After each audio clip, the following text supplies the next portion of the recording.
എൻ്റെ പേര് മഞ്ജു. ഞാൻ തിരുവനന്തപുരത്താണ് എൻ്റെ വീട്. ഞാനിവിടെ എൻ്റെ കെട്ടിച്ചിരിക്കുന്നത് പുളുങ്കുന്ന് ആലപ്പുഴയിലാണ്. ഞാൻ 20 വർഷമായിട്ട് US താമസിക്കുന്നത്. ഞാൻ 2019 ആദ്യമായിട്ട് ഞാൻ ഈ ഇവിടെ കൃപാസനത്തെക്കുറിച്ച് കേൾക്കുന്നത്. അന്ന് എൻ്റെ മോന് 1 വയസ്സുള്ളപ്പം, മൂന്നാമത്തെ കുഞ്ഞാണ് എൻ്റെ, മൂന്നാമത്തെ കുഞ്ഞിന് 1 വയസ്സുള്ളപ്പം ഞാൻ നാട്ടിൽ വന്നു. ആ നാട്ടിൽ വന്ന സാഹചര്യത്തിൽ ഞാൻ ഒത്തിരി വിഷമത്തിൽ കൂടെ പോകുന്ന സമയമായിരുന്നു. എനിക്ക് ജോലിയിൽ ഭയങ്കരമായിട്ട് പ്രശ്നങ്ങളുണ്ടായിരുന്നു. അപ്പം ഞങ്ങൾ ന്യൂയോർക്കിലാണ് താമസിച്ചുകൊണ്ടിരുന്നത്. അവിടുന്ന് ഞങ്ങൾ ടെക്സസ് എന്ന് പറഞ്ഞ സ്റ്റേറ്റിലോട്ട് മൂവ് ചെയ്ത് ഒരു 4-5 കൊല്ലമായി. ചെന്നപ്പോൾ തൊട്ട് ഓരോ പ്രശ്നങ്ങൾ ഇങ്ങനെ ഒന്നിനൊന്നായി പല പല പ്രശ്നങ്ങളുണ്ട്. അപ്പോൾ തിരിച്ചു പോകണോ വേണ്ടേ, ഞാനും എൻ്റെ ഹസ്ബൻഡും കൂടെ പല പ്രാവശ്യം ഇങ്ങനെ ആലോചിച്ച് തിരിച്ചു പോകാമെന്ന്. അങ്ങനെ ഇരിക്കുന്നൊരു സാഹചര്യത്തിലാണ് ഇവിടെ വരുന്നതും ജോസഫ് അച്ഛനെക്കുറിച്ച് കേൾക്കുന്നതും ഉടമ്പടിയെക്കുറിച്ച് അറിയുന്നതുമെല്ലാം. അപ്പോൾ ഇവിടെ വന്ന് ഉടമ്പടി എടുത്തു. എനിക്കൊന്നും അറിയത്തില്ലായിരുന്നു. ഭയങ്കര വിഷമിച്ച് ഇവിടെ വന്ന് ഞാൻ ഉടമ്പടി എടുത്തു. ഒന്നാമത്തെ നിയോഗം വെച്ചത് എൻ്റെ ജോലിയുടെ കാര്യമാണ്. രണ്ടാമത്തെ കാര്യം, ഞങ്ങൾ എവിടെ സെറ്റിലാണോ എന്നുള്ളത് കാണിച്ചു തരണം. തിരിച്ച് ന്യൂയോർക്കിൽ പോകണോ അതോ അവിടെ തന്നെ നിൽക്കണോ. പിന്നെ പല പല കാര്യം, അങ്ങനെ 6 നിയോഗങ്ങൾ വെച്ചു. ഞാൻ തിരിച്ച് ചെന്ന് ഒരു 3-4 മാസം എൻ്റെ ജോലിയുടെ പ്രശ്നങ്ങൾ മാറി. എനിക്ക് കോളേജിൽ പഠിപ്പിക്കാനായിട്ട് ജോലി കിട്ടി. അമ്മ മാതാവിന് ഒരുപാട് നന്ദി. അത് കഴിഞ്ഞ് ഞങ്ങൾ വീടിൻ്റെ കാര്യം ഞാൻ നിയോഗം വെച്ചായിരുന്നു. അത് വളരെ കുറഞ്ഞ വിലയ്ക്ക് നല്ലൊരു വീട്, അമ്മ ഒരുക്കി തന്ന പോലത്തെ ഒരു വീട് ഞങ്ങൾക്ക് മാതാവ് ഒരുക്കി തന്നു. അത് വളരെ കുറഞ്ഞ വിലയ്ക്ക് തന്നെ അന്ന് ഞങ്ങൾക്ക് 2020 ആ വീട് കിട്ടി. അത് കഴിഞ്ഞ് ഞാൻ വീട്ടിലെന്ത് വേദനകളോ വിഷമങ്ങളോ ഉണ്ടായാലും തന്നെ ഞാൻ ആ ഉടമ്പടി തൈലം വെച്ച് പ്രാർത്ഥിക്കും. മാതാവിൻ്റെ കാശുരൂപം എല്ലായിടത്തും കൊണ്ടുപോകും. അങ്ങനെയാണ് എനിക്ക് ഒരു ജോലി കിട്ടിയപ്പോൾ തന്നെ കാശുരൂപം ഞാൻ കൊണ്ടുപോയിട്ടുണ്ടായിരുന്നു. അങ്ങനെ ഇപ്പം എല്ലാ സാഹചര്യങ്ങളിലും മാതാവിൻ്റെ പ്രത്യേക അനുഗ്രഹം ഫീൽ ചെയ്തു. അങ്ങനെ ഒരു 3 വർഷം മുമ്പ് ഞാൻ ഇവിടെ വന്ന് ഞാൻ PhDക്ക് പഠിക്കണമെന്ന്, ഡോക്ടറേറ്റിന് എടുക്കണമെന്ന് ആഗ്രഹം വന്ന്. ഇവിടെ നമ്മുടെ പ്രായവും മുമ്പോട്ട് പോകണല്ലോ. അപ്പം കുഞ്ഞും ചെറുതാണ്, അപ്പം പഠിക്കാൻ ബുദ്ധിമുട്ടായിരിക്കും എന്നറിയാം. പക്ഷേ ഇവിടെ വന്ന് ഞാൻ വിശ്വാസത്തോടെ ഉടമ്പടി എടുത്ത് തിരിച്ചു പോയി തന്നെ എനിക്ക് പഠിക്കാൻ തുടങ്ങി. ഞാൻ കഴിഞ്ഞ വർഷം എൻ്റെ ഡോക്ടറേറ്റ് പഠനം പൂർത്തിയാക്കി. ഇപ്പം ഉയർന്ന ശമ്പളം എൻ്റെ കൂട്ടി എനിക്ക് നല്ല രീതിയിൽ ജോലി ചെയ്യാൻ പറ്റുന്നു. ഞാൻ പ്രൊഫസറാണ്. ഇപ്പോൾ പഠിപ്പിക്കാനായിട്ട് സാധിക്കുന്നുണ്ട്. അവരോട് മാതാവിനെക്കുറിച്ച് എനിക്ക് ചില സമയങ്ങളിൽ പറയാൻ മാതാവ് അവസരം തരുന്നുണ്ട്. പിന്നെ ഏറ്റവും പ്രധാനപ്പെട്ട ഒരു നിയോഗം എന്ന് പറയുന്നത്, ഞാൻ കഴിഞ്ഞ 1 മാസം മുമ്പാണ് ഞാൻ നാട്ടിൽ വന്നത് വല്ലാത്തൊരു വിഷമ അവസ്ഥയിലാണ്. പെട്ടെന്ന് എൻ്റെ മമ്മിയുടെ കൗണ്ട് കുറഞ്ഞു പോകുന്നൊരവസ്ഥ വന്നു. അപ്പം 150 പ്ലേറ്റ്ലെറ്റ് വരേണ്ട സ്ഥലത്ത് മമ്മിയുടെ 6000 കുറഞ്ഞു, 150,000 സമയത്ത്. അപ്പോൾ ഡോക്ടേഴ്സ് പ്രതീക്ഷയൊന്നും ഇല്ലയെന്ന് പറഞ്ഞു. അപ്പം ഞാനിപ്പം വന്ന് ട്രീറ്റ്മെൻറ്റ് നടന്നുകൊണ്ടിരിക്കുന്നത്, ഇവിടെ വന്ന് ഭയങ്കര സങ്കടത്തോടെ ഈ അച്ഛൻ്റെ കുർബാന കൂടി ഇവിടെ ഇരുന്ന് പ്രാർത്ഥിച്ചു. സിസ്റ്ററിൻ്റെ നിന്ന് സാക്ഷ്യപത്രം എടുത്ത് ഞാൻ ഭയങ്കര ഈ സങ്കടത്തോടെ, ഇന്ന് മമ്മിയുടെ ബ്ലഡ് ടെസ്റ്റ് നടക്കുന്ന ദിവസമാണ്. അപ്പം ഞാൻ അവിടെ പോയി ഒരു സാക്ഷി എഴുതാൻ തുടങ്ങിയപ്പോൾ തന്നെ എൻ്റെ പപ്പ ഫോൺ വിളിച്ചു. മമ്മിയുടെ ബ്ലഡ് ടെസ്റ്റ് രാവിലെ ചെയ്തപ്പോൾ 150,000 ആയിട്ട് അത് കൂടിയെന്ന് പറഞ്ഞു. അങ്ങനെ മാതാവ് ഒരുപാട് അനുഗ്രഹങ്ങൾ. ഞാൻ എപ്പോഴും ഞങ്ങൾ വിശേഷവിധിയായി ചെയ്യുന്ന ഒരു കാര്യം എന്ന് പറഞ്ഞു കഴിഞ്ഞാൽ, എപ്പോഴും എൻ്റെ അമ്മയെ, എൻ്റെ ആശ്രയമേ. പിന്നെ കൃപാസന മാതാവിൻ്റെ ഒരു പിക്ചർ ഞങ്ങളുടെ വീടിൻ്റെ കയറുന്ന വാതൊക്കെ തന്നെയുണ്ട്. പിന്നെ എപ്പോഴും മാതാവിനോട് പ്രത്യേകമായ ഒരു ബന്ധം ഉണ്ടായി. അച്ഛൻ എപ്പോഴും, ജോസഫ് അച്ഛൻ പറയുന്ന പോലെ, എൻ്റെ എന്നെ അമ്മയുടെ പ്രത്യക്ഷീകരണത്തിന് സാക്ഷിയാക്കണേന്ന് പറയാനുള്ള, എപ്പോഴും അത് മനസ്സിലിങ്ങനെ പറഞ്ഞുകൊണ്ടിരിക്കും, എന്നെ സാക്ഷിയാക്കണേ. എപ്പോഴും നാട്ടിൽ വരുമ്പോൾ ധൃതി പിടിച്ചുള്ള ഓട്ടമാണ്. പക്ഷേ ഇപ്രാവശ്യം ഇവിടെ വന്നപ്പോൾ ഞാൻ ഓർത്തു, ഇവിടെ ഇരുന്ന് സ്വസ്ഥമായിട്ട് കുർബാന കൂടി മാതാവിൻ്റെ മുമ്പിൽ ഇരുന്ന് 4 ജപമാല ചൊല്ലി മാതാവിൻ്റെ മുമ്പിൽ എനിക്ക് സാക്ഷ്യം പറയാനുള്ള അവസരം തന്നെ പ്രാർത്ഥിച്ചൊരുങ്ങിയ വന്നേ. അതുപോലെ മാതാവ് എനിക്ക് അതിന് ഇട തന്നു. പിന്നെ ഞാൻ 15 കൊല്ലം മുമ്പ് എനിക്ക് ഡ്രൈവിംഗ് ലൈസൻസ് കിട്ടിയതാണ്. അപ്പം ഞാൻ എപ്പോഴും പല പല സാഹചര്യങ്ങൾ കൊണ്ട് ഞാൻ ഒരിക്കലും ഡ്രൈവിംഗ് ചെയ്യാൻ പല വിഷമങ്ങൾ എപ്പോഴും മനസ്സിലുണ്ടായിരുന്നു. എപ്പോഴും ബുദ്ധിമുട്ടായിരുന്നു, പല പ്രശ്നങ്ങളുണ്ടായിട്ടുണ്ട്. അപ്പോൾ അതുകൊണ്ട് ഡ്രൈവിംഗ് ഒരു പേടിയായിരുന്നു. അപ്പോൾ എൻ്റെ ഹസ്ബൻഡ് എപ്പോഴും എന്നോട് പറയും ഡ്രൈവ് ചെയ്യുക. അപ്പം ഞാൻ ഇവിടെ ഒന്ന് ആദ്യമായിട്ട് ഉടമ്പടി എടുത്തപ്പം അത് എൻ്റെ ഒരു 3ാമത്തെ നിയോഗമായിരുന്നു. എനിക്കൊരു ഡ്രൈവ് ചെയ്യാൻ പറ്റണം, സ്വന്തമായിട്ട് ഹസ്ബൻഡിനെ ഡിപ്പെൻഡ് ചെയ്യാതെ ജോലിയിൽ ഡ്രൈവ് ചെയ്ത് പോകണം. അപ്പം തിരിച്ച് വന്ന് മാതാവിൻ്റെ ഒരു പിക്ചർ ഇവിടുന്ന് കൊണ്ടുപോയി. അവിടെ ചെന്ന് ഞാൻ പ്രാർത്ഥിച്ചുകൊണ്ടിരുന്ന സമയത്ത് തന്നെ എൻ്റെ ഹസ്ബൻഡിന് ഒരു കാറ്, ഞാൻ ആഗ്രഹിച്ച ഇലക്ട്രിക്കിൻ്റെ ഒരു കാറ് കിട്ടി.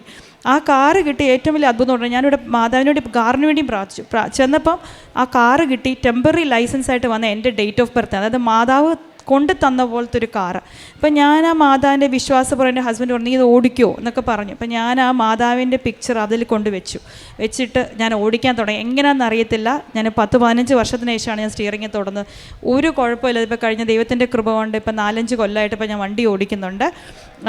പിന്നെ ഇതുപോലെ കുഞ്ഞു കുഞ്ഞു ഒരുപാട് കാര്യങ്ങൾ പറയാനായിട്ടുണ്ട്. പക്ഷേ സമയപരിധി കൊണ്ട് ഞാൻ ഒരു കാര്യം മാത്രം പറയാം. നമ്മൾ ഈ കേരളത്തിലാണോ അമേരിക്കയിലാണോ എന്നൊന്നുമുള്ള കാര്യം, അമ്മ കൂടെയുണ്ടോ, അമ്മയുടെ സാന്നിധ്യം ഉണ്ടോ, നമുക്കൊന്നും പേടിക്കേണ്ട കാര്യമില്ല. അമ്മയുടെ ഒരു പ്രസൻസ്, ഓടി വിളിക്കാനായിട്ടൊരു സ്ഥലം, ഓടി വിളിക്കാനായിട്ടൊരു അതാണ് കൃപാസനം മാതാവ്. എല്ലാവരും മാതാവിൽ ഉറച്ച് വിശ്വസിച്ചുകൊണ്ട് ഉടമ്പടി ജീവിക്കാനായിട്ട് എല്ലാവർക്കും സാധിക്കട്ടെ എന്ന് പ്രാർത്ഥിക്കുന്നു.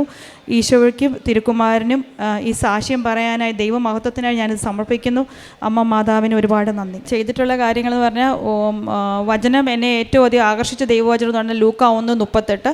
ദൈവത്തിനൊന്നും അസാധ്യമല്ല എന്നുള്ളൊരു വചനമാണ് എപ്പോഴും എൻ്റെ മനസ്സിൽ. എന്ത് സംഭവം വന്നാലും ഞാൻ ഉടനെ അതാണ് മനസ്സിൽ ഓർക്കുന്നത്. പിന്നെ ഇപ്പോൾ എൻ്റെ മമ്മിക്ക് വയ്യാതിരുന്ന സമയത്ത് ഞാൻ മമ്മിയുടെ തലയ്ക്ക് വെച്ച് സങ്കീർത്തനം 118:17, ഞാൻ മരിക്കുകയില്ല ജീവിക്കും, ഞാൻ കർത്താവിൻ്റെ പ്രവൃത്തികൾ പ്രഘോഷിക്കും. ആ വചനം തലയ്ക്ക് വെച്ച് എന്ന് 3 പ്രാവശ്യം ചൊല്ലി 3 പ്രാവശ്യം നെറ്റി കുരിശ് വരയ്ക്കുമായിരുന്നു. മാതാവിൻ്റെ ഉടമ്പടി തൈലവും കയ്യിലുണ്ടായിരുന്നു. പിന്നെ വചനം, അച്ഛൻ എപ്പോഴും പറയുന്ന പോലെ വചനം ഇല്ലാതെ നമുക്ക് ജീവിക്കാൻ പറ്റത്തില്ല. വചനം വായിക്കാനായിട്ട് എപ്പോഴും എന്നും വചനം വായിക്കണം എന്നുള്ള ചിന്ത മനസ്സിൽ വന്ന ഉടമ്പടി എടുത്തേ പിന്നെ കൊന്ത, ജപമാല, ആരാധനയുടെ മുമ്പിൽ പോയി ഇരിക്കാനും ജപമാല ചൊല്ലാനും എല്ലാം മാതാവ് ഒരുക്കിക്കൊണ്ടിരുന്നു. കാരുണ്യ പ്രവൃത്തികൾ ചെയ്തെന്ന് പറഞ്ഞാൽ അവിടെയാണ് നമുക്ക് പരിമിതികളുണ്ട്. പക്ഷേ എല്ലാ മാസവും തന്നെ ഒരു നിശ്ചയ തുക മാതാവിനോട് പ്രാർത്ഥിക്കും. മാതാവ് ആളെ കാണിച്ചു തരും സഹായിക്കാനായിട്ട്. 10% മാതാവിന് വേണ്ടി എവിടുന്നെങ്കിലും ഒരാളെ നമ്മുടെ മുമ്പിൽ കൊണ്ടുതരും. അവിടെ അതുപോലെ തന്നെ കാത്തലിക്കിൻ്റെ ഒരു ഇതുണ്ട്, പേപ്പറുകളൊന്നും ഇല്ലാതെ വേറെ രാജ്യത്തു നിന്ന് കയറുന്ന ഇമിഗ്രൻസ്, അവരെ സഹായിക്കാനായിട്ട് ശ്രമിക്കണം. കേരളത്തിൽ വരുന്ന സമയത്ത് തിരുവനന്തപുരം RCCയിൽ ഫുഡ് പാക്കറ്റുമായിട്ട് പോയി അങ്ങനെ സഹായിക്കാറുണ്ട്. ഇതൊക്കെയാണ് ചെയ്തിട്ടുള്ള കാര്യങ്ങൾ ഉടമ്പടിയിൽ നിലനിൽക്കാനായിട്ട്. എല്ലാത്തിനും ഈശോയുടെ നാമത്തിൽ നന്ദി പറയുന്നു. ദൈവമഹത്വത്തിനായി ഞാൻ ഈ സാക്ഷ്യം സമർപ്പിക്കുന്നു. എല്ലാവരുടെയും ഉള്ളിൽ എൻ്റെ ഈ സാക്ഷ്യം ഒരു പ്രചോദനമായി ഭവിക്കട്ടെ. മാതാവിനോട് കൂടുതൽ അടുക്കാൻ നിങ്ങൾക്ക് സാധിക്കട്ടെ എന്ന് പ്രാർത്ഥിക്കുന്നു. സങ്കീർത്തനങ്ങൾ 71:16. ദൈവമായ കർത്താവിൻ്റെ ശക്തമായ പ്രവൃത്തികളുടെ സാക്ഷ്യമായി ഞാൻ വരും, ഞാൻ അങ്ങയുടെ മാത്രം നീതിയെ പ്രകീർത്തിക്കും. മഞ്ജു ജോസഫ് എന്ന ഈ സഹോദരി തൻ്റെ ഉടമ്പടി ജീവിത അനുഭവങ്ങളെ അമ്മയുടെ തിരുനടയിൽ സന്തോഷത്തോടും നന്ദിയോടും സമർപ്പിക്കുകയാണ്. മകൾ പറയുന്നുണ്ട്, ഉടമ്പടി എടുത്തതിന് ശേഷം ആദ്യമുണ്ടായിരുന്ന പ്രധാന നിയോഗം വിദേശത്ത് ജോലി, വീട് എന്നിവയായിരുന്നു. അത് ക്ലേശങ്ങളൊക്കെ ഉണ്ടായിരുന്നപ്പോഴും അമ്മ മാതാവ് ഓരോ കാര്യവും നയിച്ചുകൊണ്ട് മുന്നോട്ട് പോയി. സുരക്ഷിതമായിട്ട് ജോലിയിൽ സ്ഥിരത പ്രാപിക്കുവാൻ, വീട് ശരിയാക്കി എടുക്കുവാൻ അമ്മ മാതാവിലൂടെ ലഭിച്ച സംരക്ഷണത്തെയാണ് ആദ്യം സൂചിപ്പിച്ചത്. പിന്നീട് മകളുടെ പഠന മേഖലയെക്കുറിച്ചാണ് സൂചിപ്പിച്ചത്. അത് പ്രായം കൂടുന്നതനുസരിച്ച് പഠനം അതിന് പുറകോട്ട് പോയാൽ ശരിയാവില്ലെന്ന് കരുതി അമ്മയുടെ അരികിലാണ് നിയോഗം സമർപ്പിച്ച് അതിനൊരു പുതിയ വഴി തുറന്ന് കിട്ടുവാൻ വേണ്ടി ആഗ്രഹിക്കുന്നത്. മകൾക്ക് PhD പഠനം പൂർത്തിയാക്കുവാനും പ്രൊഫസർ എന്ന രീതിയിൽ വിദ്യാഭ്യാസ മേഖലയിൽ സേവനം ചെയ്യുവാനുമുള്ള കൃപ അമ്മ മാതാവിലൂടെ യാതൊരു തടസ്സവുമില്ലാതെ നല്ല രീതിയിൽ അത് ചെയ്യുന്നതിന് അമ്മ നൽകിയതിനെയാണ് സാക്ഷ്യപ്പെടുത്തിയത്.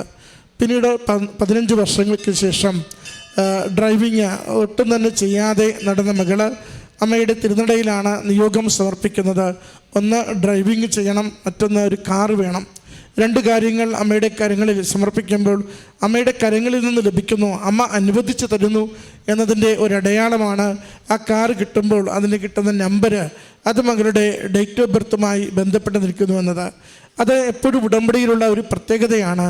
നമ്മളൊരു നിയോഗം സമർപ്പിച്ച് പ്രാർത്ഥിക്കുമ്പോൾ തിരികെ നമുക്കത് അനുഗ്രഹമായി നൽകുമ്പോൾ ആ അനുഗ്രഹത്തിന് അമ്മയുടെ ഒരു സിഗ്നേച്ചർ കൃത്യമായും അതിനകത്തുണ്ടാവും.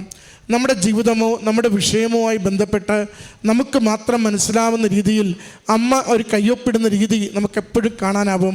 മകൾക്ക് കാറ് കൊടുക്കുമ്പോൾ മകൾക്ക് വേഗത്തിൽ അത് മനസ്സിലാവുന്നൊരു ഭാഷയാണ്. അത് അവരുടെ ഡേറ്റ് ഓഫ് ബർത്തുമായി ചേർത്ത് വെച്ചിരിക്കുന്നു. അപ്പോൾ അവൾക്ക് വളരെ കോൺഫിഡൻ്റായി. കാരണം എനിക്ക് ഡ്രൈവ് ചെയ്യുവാൻ ഇനി അധികം ഞാൻ പേടിക്കേണ്ടതില്ല, കാരണം അമ്മയാണ് ഇതെനിക്ക് അനുവദിച്ച് നൽകിയത്. അതുകൊണ്ട് സുരക്ഷിതമായി എൻ്റെ യാത്രകളെ അമ്മ മാതാവ് തന്നെ കാത്തു പരിപാലിക്കുമെന്ന്. മകളുടെ വാക്കുകളിൽ പറയുന്നുണ്ട്, അത് ജീവിത നിലവാരം എത്ര കണ്ട് മെച്ചപ്പെട്ടാലും എൻ്റെ ഉടമ്പടിയിൽ നിന്നോ എൻ്റെ ആത്മീയ ജീവിതത്തിൽ നിന്നോ ഞാൻ ഒട്ടും പുറകോട്ട് പോയിട്ടില്ല. കൃപാസനം മാതാവിൻ്റെ ഒരു ചിത്രം എൻ്റെ ഭവനത്തിൽ സൂക്ഷിച്ചുകൊണ്ട് എന്നും അത് കണ്ട് പ്രാർത്ഥിച്ചാണ് എൻ്റെ ജീവിതം മുന്നോട്ട് പോവുക. ഉടമ്പടിയുടെ ധ്യാനമാണെങ്കിലും ജപമാലയാണെങ്കിലും വചനവായനയാണെങ്കിലും അതെല്ലാം ഞാൻ ചെയ്യുമ്പോൾ എനിക്കതിന് ആത്മീയമായൊരു കരുത്തും എനിക്ക് ദൈവികമായൊരു സന്തോഷവും അനുഭവിക്കുവാനായിട്ട് സാധിക്കുന്നുണ്ട്. എൻ്റെ സൗകര്യങ്ങൾ മെച്ചപ്പെട്ടു എന്നത് എൻ്റെ ദൈവത്തിൽ നിന്ന് അകലുവാൻ എനിക്കൊരു കാരണമാകുന്നില്ല.